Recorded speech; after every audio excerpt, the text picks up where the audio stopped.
from the CBS Bay Area studios, this is KPIX 5 News. Welcome back. It's just about 6:30. Good morning. I'm Betty Yu, and for Devin Feely. And I'm Julie Watts. Sorry, I didn't mean to step on you there, Betty. Thanks, Julie. A Florida man is in custody accused of targeting at least a dozen prominent Democrats with mail bombs. The latest one showed up yesterday at this mail processing facility in Burlingame. It was addressed to Bay Area billionaire and Democratic donor Tom Steyer. And he wasn't the only California target yesterday. A package addressed to Senator Kamala Harris was intercepted at a mail facility in Sacramento. A total of at least 14 explosive devices were mailed to top Democrats and liberal leaders from coast to coast this week.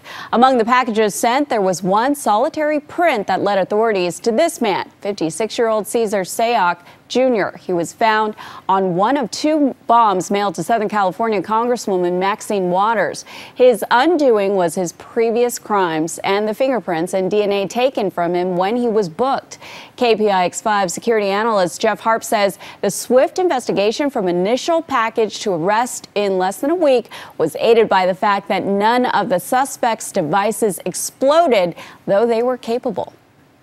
If you think back, Pan Am 103, a plane blew up, but yet they still discovered the timing device, the watch. They had all these pieces that they were able to put back together. It took a long time to do it. When you don't have a device that's exploded, everything's intact.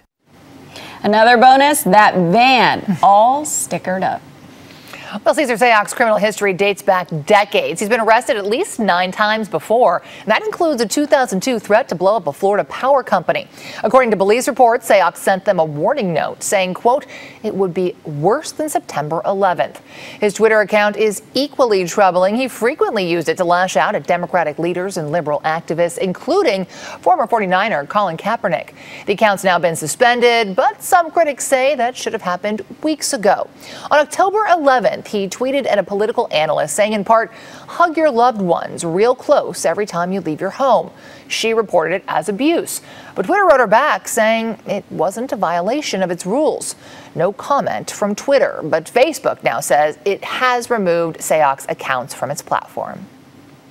The pipe bomb Sayoc allegedly sent to Tom Steyer turned up at a postal distribution center in Burlingame. When an employee noticed that it looked suspicious, the FBI evacuated the building.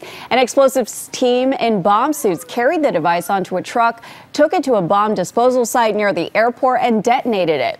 Late yesterday, Steyer said President Trump is partly responsible for the situation.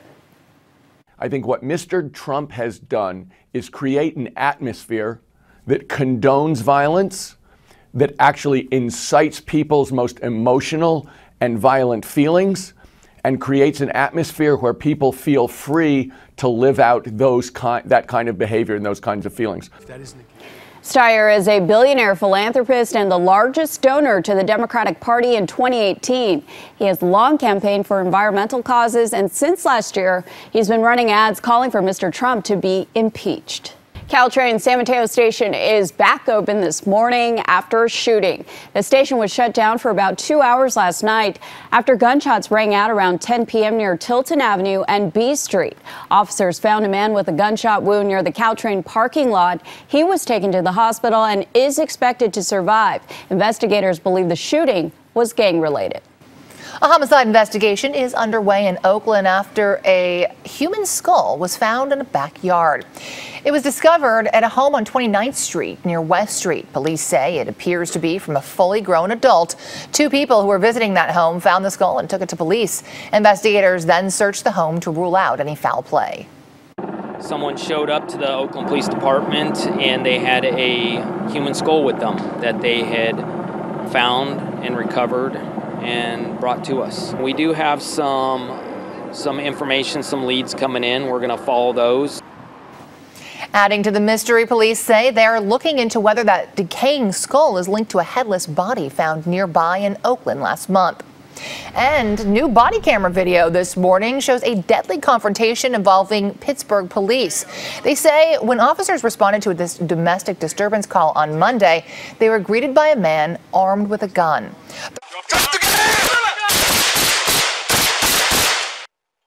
37-year-old Salvador Morales later died at a hospital. Police say they fired a less lethal projectile when he refused to drop his weapon. That's when he shot at officers and they returned fire. Police say Morales had kidnapped his estranged wife and child and led police on a chase through Concord. The Contra Costa County DA's office is now investigating.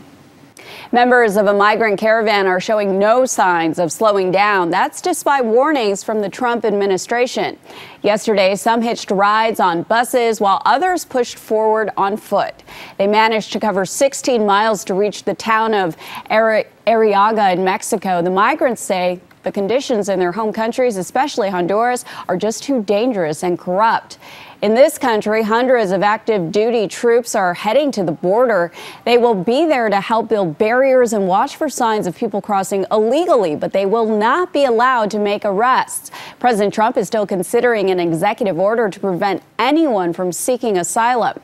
And in California, a new segment of border wall is now finished. Homeland Security Secretary Kirstjen Nielsen was in Calexico yesterday to get a look at it. The new wall is 2 miles long and 30 feet high. It has metal slats that enable Border Patrol agents to see the other side. Well, fresh off delivering a record profit, Tesla is ending the week with new legal trouble. The FBI is reportedly conducting a criminal investigation into the electric car maker. Now, the Wall Street Journal reports the FBI is looking into whether Tesla misled investors by overstating production forecasts of its Model 3. In early 2017, Tesla announced plans to produce 5,000 Model 3s a week by the end of the year. But it didn't hit that target until this past June, 6 months late. Tesla issued a statement saying it was, quote, transparent about how difficult the Model 3 production would be, quote, openly explaining that we would only be able to go as fast as our least lucky or least successful supplier. Now, just last month, the company settled a civil lawsuit by the SEC over Elon Musk's tweets about taking the company private. And early morning BART riders might need to change their routines starting in February.